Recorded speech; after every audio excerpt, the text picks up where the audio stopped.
And some Christians, especially the Jehovah Witnesses, say that Ham was the progenitor of those Arab people today.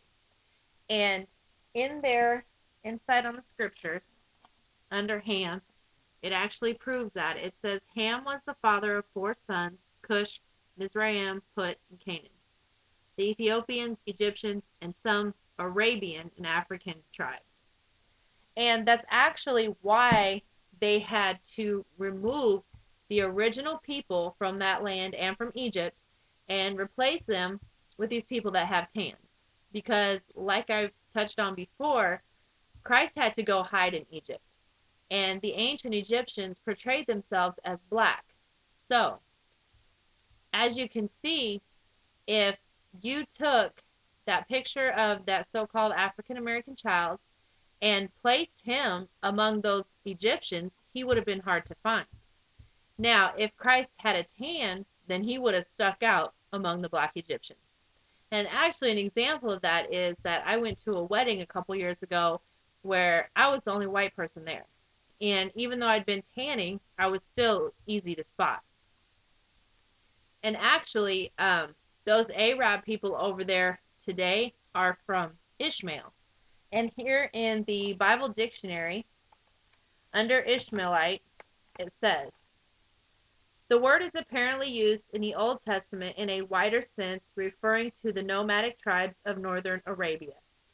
All Arabs following Muhammad's example claim descent from Ishmael. Now you can see from that picture, when you mix together those modern day Arabs and those modern day Jewish people, you can't tell them apart. And actually, another example of the deception is in the Song of Solomon.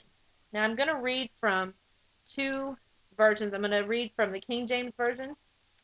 Then I'm going to read from the Jehovah Witness New World Translation. Song of Solomon, chapter 1 and verse 1, says the Song of Songs, which is Solomon.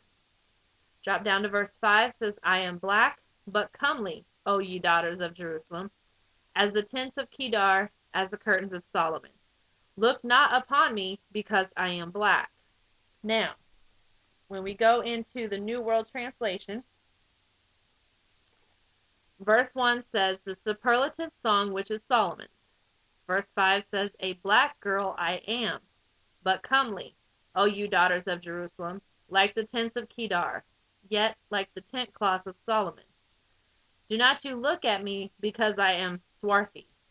Now, as you can see in both of those, the first verse shows that this is Solomon speaking. So why in verse 5 would he call himself a black girl? And actually, if you don't look up that word swarthy, then you won't know that it actually means black. So now I showed how the ancient Egyptians were black. And also in Exodus 2:19, Moses was mistaken for an Egyptian. In Acts 21:38, Paul was mistaken for an Egyptian. So in order for these Israelites to be mistaken for black Egyptians, they themselves had to be black. And the Bible actually points out who all has a hand in this deception that's been going on from before the slave trade down to today. If you look in Psalms 83, we're going to read verses 3 through 8. They have taken crafty counsel against thy people, and consulted against thy hidden ones. They have said, come, and let us cut them off from being a nation, that the name of Israel may be no more in remembrance. For they have consulted together with one consent. They are confederate against thee. Now this is where he's going to start listing these nations. The tabernacles of Edom, the Ishmaelites, Moab, the Hagarenes, Gebal, and Ammon, Amalek, the Philistines, with the inhabitants of Tyre. Asher also is joined with them.